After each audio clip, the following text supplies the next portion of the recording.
শুভ সকাল বন্ধুরা, আমি আবার তোমাদের মাঝখানে ফিরে এলাম একটা নতুন দিন, একটা নতুন রেসিপি নিয়ে। তাহলে চলো বন্ধুরা, দেখে নিই আজকে আমরা কি বানাতে চলেছি। এখানে আমার কাছে রয়েছে 200 গ্রাম মাশরুম। সব থেকে আগে আমি এটাকে একটু পরিষ্কার করে নেব। তো আমি যেভাবে পরিষ্কার করি তোমাদের আমি সেই প্রসেসটা দেখাতে চাই। আমি গ্যাসে খানিকটা জল গরম করে নিয়েছি। তার মধ্যে আমি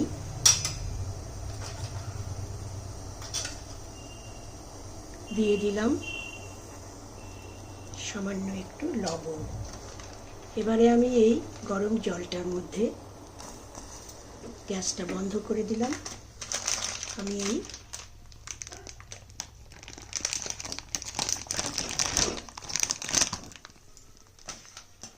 সম্পূর্ণ প্যাকেটের মাশরুম কটা ঢেলে দিলাম এবং এবার একটু এটা মিশিয়ে দিই, ওপর নিচ করে দিই, যাতে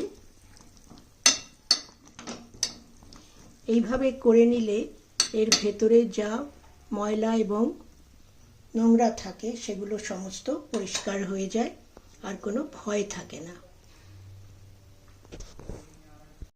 প্রায় 3-4 মিনিট গরম লবণ জলের মধ্যে মাশরুম কটা ভেজানো রয়েছে। এবারে আমি এগুলো পরিষ্কার জল দিয়ে ধুয়ে নেব। জলটা ছেঁকে নিয়েছি। এবারে আমি এটা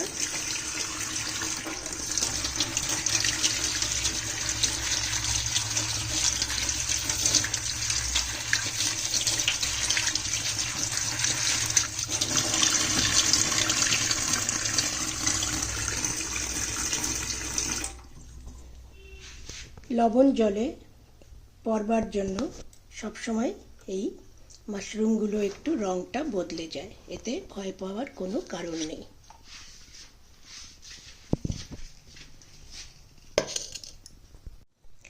মাশরুম কটা টুকরো করে কেটে নিয়েছি।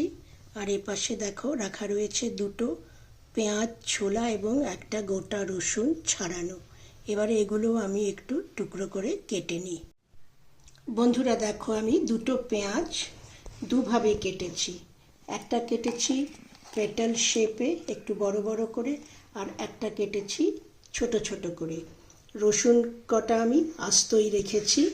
আর এখানে আমি একটা টমেটো কুচি করে নিয়েছি। আর এখানে আমি নিয়ে নিয়েছি একটা শিমলা লঙ্কা, এটাও আমি বড় বড় সাইজ করেই কেটে নেব। বন্ধুরা দেখো, আমি শিমলা লঙ্কাটাও এভাবেই বড় বড় টুকরোতেই কেটে নিয়েছি। তাহলে চলো এবারে আমরা মূল রান্নায় চলে যাই এবং তোমাদের যেতে যেতে বলে দিই আজকে আমি কি বানাতে চলেছি। আজকে আমি বানাচ্ছি মাশরুম দো পেঁয়াজা, যার জন্য আমি 2টো পেঁয়াজকে দুভাবে কেটে নিয়েছি। তাহলে চলো আমরা এবারে রান্নায় চলে যাই। গ্যাসে আমি কড়াই চাপিয়ে 2 টেবিল চামচের থেকে সামান্য একটু বেশি সর্ষের তেল দিয়ে দিয়েছি। তেলটা গরম হচ্ছে, গ্যাসটা এখন বাড়ানোই রয়েছে। তেলটা আগে গরম হোক, তারপরে নেক্সট প্রসেসে চলে আসছি। তেলটা খুব ভালো গরম হয়ে গেছে। এই পর্যায়ে সব থেকে আমি দিয়ে দিলাম রসুনের টুকরো কটা।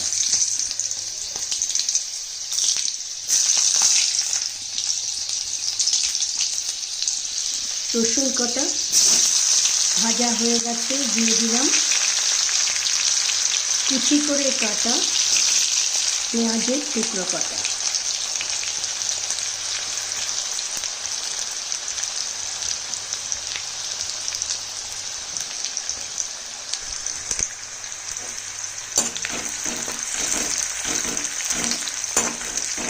এই রান্নাটায় শুধু একটাই তোমাকে খেয়াল রাখতে হবে যে তোমার সম্পূর্ণভাবে কন্টিনিউয়াস এটাকে এভাবে নেড়ে চলতে হবে।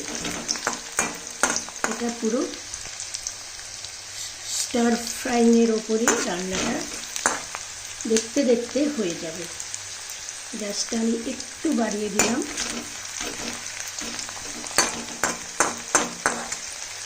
বাকি পেঁয়াজটা আমি একটু বাদে দেবো, সেটা তোমরা বুঝতেই পারছো।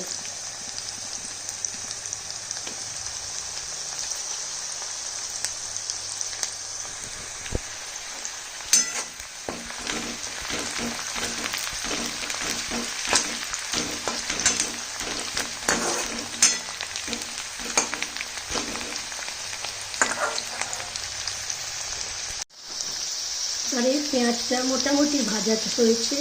এই পর্যায়ে আমি দিয়ে দিলাম কেটে রাখা টমেটোর টুকরোটা।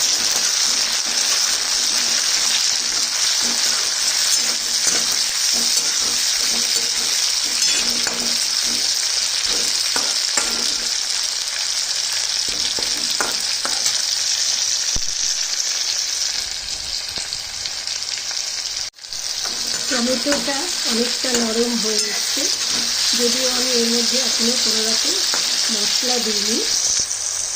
এবারে এই পর্যায়ে আমি দিয়ে দেবো এই কেটে রাখা মাশরুমের টুকরোটা। এটাও আমি সামান্য একটু সতে করে নেব, যাতে এর কাঁচা ভাবটা আর না থাকে। গ্যাসটা আর একটু বাড়িয়ে দিলাম।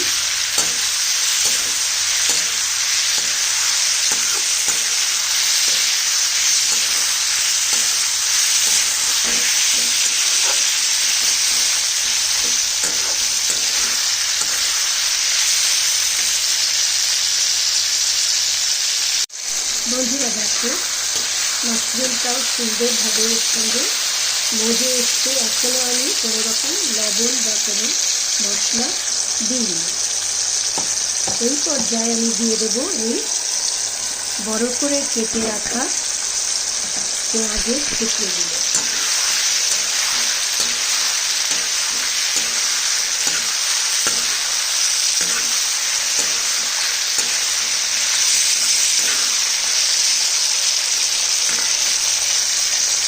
এবং এবারে আমার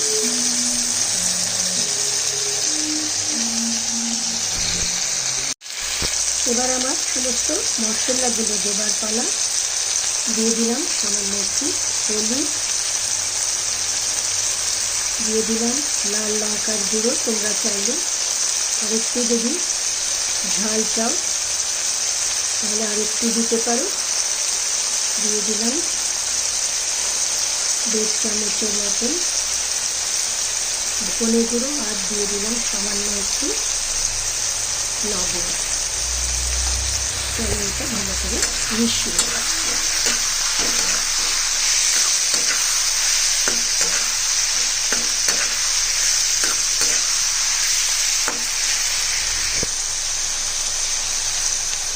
এই পর্যায়ে আমি কেটে রাখা শিমলা লঙ্কার টুকরো কটা দিয়ে দিলাম। এগুলো সুন্দরভাবে মশলার সঙ্গে মাখামাখি হয়ে যাবে এবং একটু মজেও আসবে। এর কাঁচা ভাবটা এখন চলে যাবে, কিন্তু এটা ক্রাঞ্চি ভাবটা বজায় থাকবে।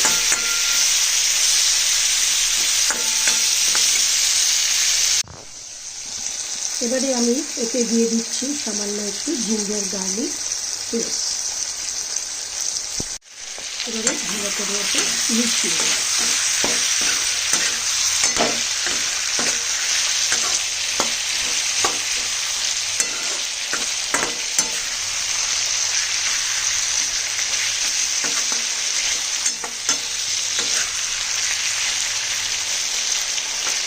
এবারে আমি একটুখানি এটা ঢেকে দেব মিনিট 2-এর মতো। বন্ধুরা 2 মিনিট বাদে আমি এসে ঢাকাটা খুলে দেখলাম সুন্দরভাবে এটা মজে গিয়েছে। আমি এখনো অবধি এতে একটুও জল দিইনি, সামান্য একটু জল দিয়ে দিলাম এবং এটা আমি আবার ঢেকে দিচ্ছি। দিয়ে আবার 2 মিনিট বাদে ফিরে আসছি। বন্ধুরা দেখো 2 মিনিট বাদে আমি আবার ফিরে এলাম। আমার রান্নাটা কিন্তু কমপ্লিট হয়ে গেছে এবং তোমরা দেখতে পেলে যে আমি এতে জল না এর মতোই দিয়েছি। এবারে আমি একটু এর মধ্যে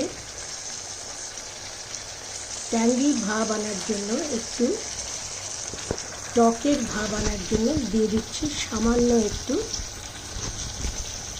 টমেটো সস। এটা অবশ্য অপশনাল, তোমরা যদি চাও দিতে পারো, না চাইলে নাও দিতে পারো।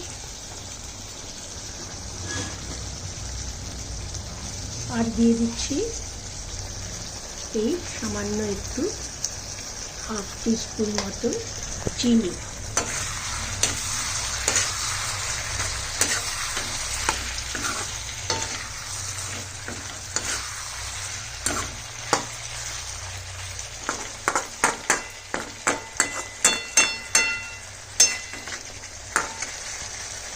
আমার রান্নাটা সম্পূর্ণ হয়ে গেছে। আমি এবারে গ্যাসটা অফ করে দিলাম। এবারে একটু 2 মিনিট স্ট্যান্ডিং টাইমে থাক, তারপরে আমি প্লেটিং করে আবার তোমাদের সামনে চলে আসছি।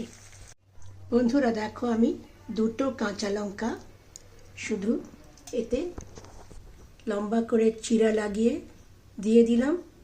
যাদের পছন্দ তারা এই কাঁচা লঙ্কার টুকরোগুলো মুখে দিয়ে খেতে পারেন। বন্ধুরা দেখো, আমার স্ট্যান্ডিং টাইম শেষ হয়ে গেছে। এবারে এটা আমি প্লেটিং করে নেব এবং এই পর্যায়ে আমার রান্নাটাও সম্পূর্ণ হয়ে গেছে। তাই তোমাদের সঙ্গে আমি আরেকবার শেয়ার করলাম এবং তোমাদের কাছ থেকে বিদায় নেবার জন্য আরেকবার এলাম। তাহলে বন্ধুরা, তোমাদের কার কেমন লাগলো তোমরা আমাকে কমেন্টসে প্লিজ জানিও। তাহলে আমি আগামী দিনে আবার নতুন কোনো রেসিপি বানানোর উৎসাহ পাবো। তাহলে চলো বন্ধুরা, আমরা সবাই ভালো থাকি, সুস্থ থাকি। আবার তোমাদের সঙ্গে দেখা হবে আগামী দিনে কোনো নতুন রেসিপি নিয়ে।